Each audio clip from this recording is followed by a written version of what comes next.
Hi friends, welcome back to our channel. நம்ம சேனலில் subscribe பண்ணாதவங்க சப்ஸ்கிரைப் பண்ணிக்கோங்க. மறக்காமல் லைக் பண்ணி சப்போர்ட் பண்ணுங்கள். நாளைக்கான எபிசோடில் என்ன நடக்குது பார்த்தீங்கன்னா, கார்த்திக் டாக்டர்கிட்ட எங்கள் அம்மா இப்போ எப்படி இருக்காங்க விசாரிப்பாங்க. அதுக்கு டாக்டர் வந்துட்டு உங்கள் அம்மா உடம்புலேருந்து 3 குண்டு எடுத்தாச்சு, ஆனாலும் அவங்கள காப்பாற்றுறது ரொம்ப கஷ்டம்தாங்க, அவங்க அப்படியே தான் இருக்காங்க. ஆல்ரெடி உங்ககிட்ட சொன்னல 20% தான் வந்து வாய்ப்பு இருக்குன்ட்டு.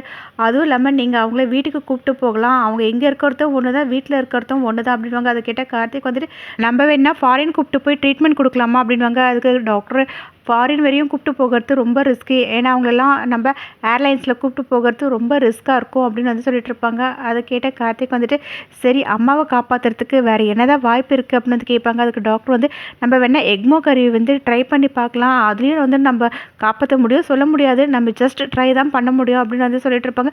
அதுவும் வந்துட்டு இப்போவே நீங்கள் எனக்கு வந்து முடிவு சொல்லணும்னு கிடையாது, நீங்கள் உங்கள் வீட்டில் போயிட்டு எல்லாரோடையும் டிஸ்கஸ் பண்ணிவிட்டு சொல்லுங்கள் அப்படின்னு.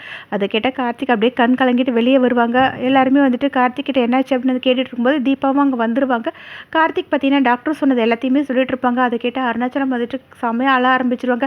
ஐயோ நாச்சியா, உனக்கு போய் இப்படி ஒரு நிலமை வரணுமா அப்படின்னு வந்து சொல்லிட்டு இருப்பாங்க. அப்போ தீபா கார்த்திக் கிட்ட போயிட்டு அழாதீங்க, அத்தையை கண்டிப்பாக காப்பாற்றிடலாம், அதுவும் டாக்டர் அந்த எக்மோ கருவி வைக்கலாம்னு சொல்லியிருக்காங்கல்ல, அத்தையை காப்பாற்றுறதுக்கு ஏதாவது ஒரு வழி கிடைச்சா கூட நம்ம ட்ரை பண்ணலாம், ஏன்னா கண்டிப்பாக அத்தை பொழைச்சி வந்துடுவாங்கன்னு எனக்கு நம்பிக்கை இருக்குங்க. எதனால் சொல்கிறேன்னா, அத்தையை சுட்டப்பவே அவங்க அங்கேயே எதுனா ஆயிருக்கணும், ஆனால் இப்போ வரையும் அவங்க உயிரோடு இருக்காங்கன்னா அவங்க கண்டிப்பாக பொழைச்சி வருவாங்க, அதனால் இருக்கிற எல்லா வழியும் நம்ம ட்ரை பண்ணலாம், அத்தைக்கு எதுவுமே ஆகாது, நீங்கள் கவலைப்படாதீங்கன்னு சமாதானப்படுத்திட்டு இருப்பாங்க. அப்போ ஆனந்த் வந்து கார்த்திக்கிட்ட இது எல்லாத்துக்குமே காரணம் அந்த ரியா தான், அவள் மட்டும் எங்கே இருக்கான்னு மட்டும் தெரிஞ்சதுன்னு வச்சுக்கிய அவளை உண்டு இல்லை ஆக்கிடுவேன் அப்படின்னு வந்து சொல்லிட்டு இருப்பாங்க. இங்கே ரியா பார்த்தீங்கன்னா ஃபோட்டோகிராஃபருக்கு கால் பண்ணிவிட்டு என்ன எப்படி இருக்க, அந்த மைக்ரோசிப் நீ தானே வச்சுருக்க, அந்த எவிடென்ஸை என்கிட்ட கொண்டு வந்து கொடு அப்படின்வாங்க. அதை கேட்ட ஃபோட்டோகிராஃபர் யார், நீ ரியா தானே பேசுகிற அப்படின்வாங்க. பரவாயில்லையே, கரெக்டாக கண்டுபிடிச்சிட்டு உங்ககிட்ட இருக்க எவிடன்ஸ் என்கிட்ட வந்து சேரணும் அப்படின்னு வந்து சொல்லிட்டு இருப்பாங்க. அதை கேட்ட உடனே அந்த ஃபோட்டோகிராஃபர் வந்துட்டு அதெல்லாம் என்கிட்ட ஒன்றும் இல்லை அப்படின்னாங்க. உங்ககிட்ட இருக்குன்றது எனக்கு எல்லாமே தெரியும், உன் வீட்டில் வந்துட்டு எல்லாத்தையும் அலசி ஆராய்ஞ்சிட்டேன், நீ கூட உன்னோட தங்கச்சிக்கு வந்துட்டு வந்து பர்த்டே பார்ட்டிக்காக போகிறேன்னு சொல்லியிருந்தில்ல, அந்த ஃபோட்டோ அனுப்பியிருக்கேன் பாரு, நீ உயிரோடு இருக்கணுமா இல்லை உன் தங்கச்சி உயிரோடு இருக்கணும்னா நான் சொன்ன மாதிரி நீ செய்யணும், அப்படி இல்லைன்னு வச்சுக்கியேன் நான் என்ன பண்ணுவேன்னு தெரியாது, அந்த அபிராமி எப்படி இருந்தால் அதே மாதிரி நீயும் பக்கத்தில் போய் இருக்கணும் அப்படின்னு வந்து சொல்லுவாங்க. அதை கேட்ட ஃபோட்டோகிராஃபரும் சரி நான் கொண்டு வந்து கொடுத்துட்றேன், எங்கே கொண்டு வரணும் அப்படின்னு வந்து கேட்பாங்க. அதுக்கு ரியா வந்து வளசரவாக்கம் பக்கத்தில் ஒரு கிரவுண்ட் இருக்குது, அந்த இடத்துக்கு நீ வந்துடு அப்படின்னு சொல்லிட்டு ஃபோனை வச்சுருவாங்க.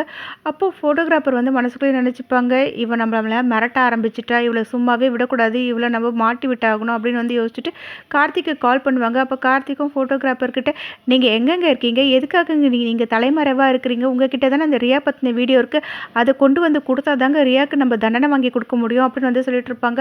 அதை கேட்ட உடனே ஃபோட்டோகிராஃபர் வந்துட்டு அந்த ரியா இப்போவும் என்னை ஃபோன் பண்ணி மிரட்டுறாங்க, என்னை கொலை பண்ணிவிடுவேன்னு சொல்லியிருக்கா அப்படின்வாங்க. அதை கேட்டவொடனே கார்த்திக் நீங்கள் கவலைப்படாதீங்க, உங்கள் குடும்பத்தை நான் பார்த்துக்கிறேன், தயவு செஞ்சு எனக்கு நீங்கள் ஹெல்ப் பண்ணுங்க அப்படின்வாங்க. அதை கேட்ட ஃபோட்டோகிராஃபரும் ஓகே நீங்கள் சொல்கிறதுனால நான் உங்களுக்கு ஹெல்ப் பண்ணுறேன், நீங்கள் வந்துட்டு அந்த கிரவுண்ட் பக்கத்தில் வந்துருங்க, ஏன்னா என்னை ரியா அங்கே தான் வர சொல்லியிருக்கா அப்படின்வாங்க. கார்த்திக்கும் சரி சொல்லிட்டு ஃபோன் வச்சுருவாங்க. ஆனந்த் என்னாச்சு அப்படின்னு வந்து விசாரிப்பாங்க. கார்த்திக் வந்து அந்த ஃபோட்டோகிராஃபர் சொன்ன விஷயத்தை எல்லாமே சொல்லுவாங்க. அது கேட்ட உடனே நானும் கூட வரேன் அப்படின்னு சொல்லிட்டு இருப்பாங்க. அதுக்கு கார்த்திக் இல்லைனா நீ போலீஸ்க்கு இன்ஃபார்ம் பண்ணிவிட்டு நான் போகிறேன் அப்படின்னு சொல்லிட்டு அங்கேருந்து கிளம்பி போயிடுவாங்க. அதுக்கு முன்னாடி தீபாவும் பார்த்தீங்கன்னா அங்கேருந்து கிளம்பி போயிடுவாங்க. இங்கே ரியா பார்த்தீங்கன்னா செம்ம டென்ஷனாக நடந்துட்டு இருப்பாங்க. அப்போ ராஜேஸ்வரி என்னாச்சு ரியா, எங்கே கிளம்பி போகிறேன் அப்படின்னு வந்து கேட்பாங்க. நான் வெளியே போகிறேன், போகிற விஷயம் எல்லாத்தையும் உங்ககிட்ட சொல்லிட்டு தான் போகணுமா என்ன அப்படின்னு வந்து கேட்பாங்க. அதுக்கு ராஜேஸ்வரி இல்லை உன்னை போலீஸ் வர தேடிட்டு இருக்காங்க சொன்னல, நீ வர போலீஸில் மாட்டிக்கிட்டுனா அந்த வைரம் என்ன ஆகிறது அப்படின்வாங்க. அதுக்கு ரியா வந்துட்டு அப்போ என்னை பற்றி கவலை கிடையாது, என்னோட வைரத்தை பற்றி தான் உங்களுக்கு கவலை இல்லை அப்படின்வாங்க. அப்படிலாம் ஒன்றும் இல்லைன்னு ராஜேஸ்வரி பேசிகிட்டு இருக்கும்போதே பார்த்தீங்கன்னா ஐஸ்வர்யா வருவாங்க. அப்போ ராஜேஸ்வரி என்னடி கண்ணத்தில் அப்படின்னு வந்து கேட்க எங்கள் அத்தைக்காக அவன் பரிகாரம் பண்ண வச்சுட்டாமா, சரி ஒரு முக்கியமான விஷயமா வந்திருக்கேன் அப்படின்னு எடுத்து சோப்பை காமிப்பாங்க. அதுக்கு ரியா வந்துட்டு என்ன சோப்பை காமிக்கிற, இதில் என்ன இருக்குது அப்படின்னு வந்து கேட்பாங்க. நான் உன்ன மாதிரியே பெரிய பணக்காரியாக போகிறேன். அப்போ ராஜேஸ்வரி என்ன சொல்கிற புரியவே இல்லைன்னு ஐஸ்வர்யா கிட்ட கேட்பாங்க. அதுக்கு ஐஸ்வர்யா வந்துட்டு அம்மா அன்றைக்கி எங்கள் அத்தையோட பீரோவை திறந்தெல்லாம் அந்த சாவியை நான் அச்சு எடுத்து வச்சுருக்கேன் பார்த்தியா, இதை கொண்டு போயிட்டு நான் சாவி ரெடி பண்ணிவிட்டு அப்புறம் அத்தையோட பீரோலேருந்து எல்லாத்தையுமே எடுத்து நம்மளும் பெரிய பணக்காரங்களாக போகிறோம் அப்படின்வாங்க.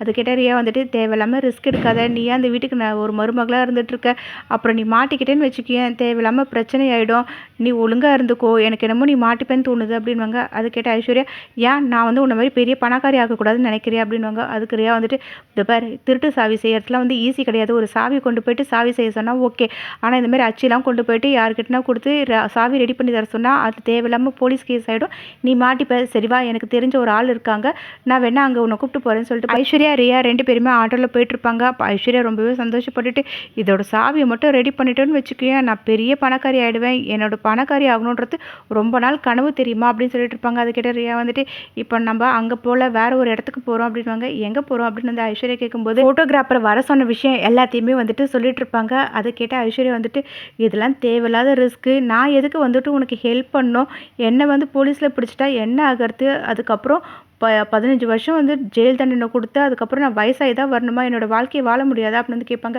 அது கேட்ட ரியா வந்துட்டு, அப்படிலாம் ஒன்றும் நடக்காது, நான் சொல்கிற மாதிரி நீ கேட்டேன்னு வச்சுக்கேன், உன்னோட வாழ்க்கையை நீ ரொம்ப சந்தோஷமாக இளமையாகவே வந்து அனுபவிக்கலாம். அதுக்கு ஐஸ்வர்யா ரியா கிட்டே, எங்கள் அத்தை ஏற்கனவே உங்க கூட சேர வேணாம் சொன்னாங்க, ஆனால் நான் தான் கேட்கவே இல்லை, இப்போ மட்டும் எங்கள் வீட்டுக்கு தெரிஞ்சதோ இல்லை போலீஸில் என்னை பிடிச்சாங்களோ தேவையில்லாத பிரச்சனையில் மாட்ட போகிறோம் அப்படின்வாங்க. அதுக்கு ரியா வந்துட்டு, கண்டிப்பாக மாட்ட மாட்டோம், நான் பிளான் எல்லாமே பண்ணி வச்சுருக்கேன், நீ என்ன பண்ணுற, நான் தான் ரியான்னு மட்டும் சொல்லிவிட்டு அந்த அவன்கிட்ட இருந்து நீ சிப்பை மட்டும் வாங்கிட்டு வந்துரு, அதுக்கப்புறம் அந்த சிப்பை உடச்சி போட்டதுக்கப்புறம் யாரும் ஒன்றும் பண்ண முடியாது அப்படின்னு வந்து சொல்லிட்டு இருப்பாங்க.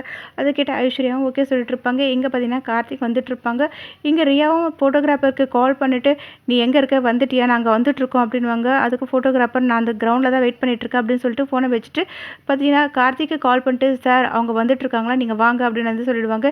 இங்கே திரும்பவும் பார்த்தீங்கன்னா ரியா ஐஸ்வர்யா 2 பேருமே பேசிட்டு வந்துட்டு இருப்பாங்க. திரும்பவும் பார்த்தீங்கன்னா கார்த்திக் அந்த ஃபோட்டோகிராஃபருக்கு கால் பண்ணிட்டு, என்னாச்சு, அவள் வந்துட்டாளா அப்படின்னு வந்து விசாரிப்பாங்க. அவங்க இன்னும் வரல சார், வந்துட்டுருக்காங்க, நீங்களும் வந்துடுங்க அப்படின்னாங்க. சரி நான் வந்துட்டே இருக்கேன் அப்படின்னு சொல்லிட்டு கார்த்திக்கும் ஃபோனை வச்சுருவாங்க.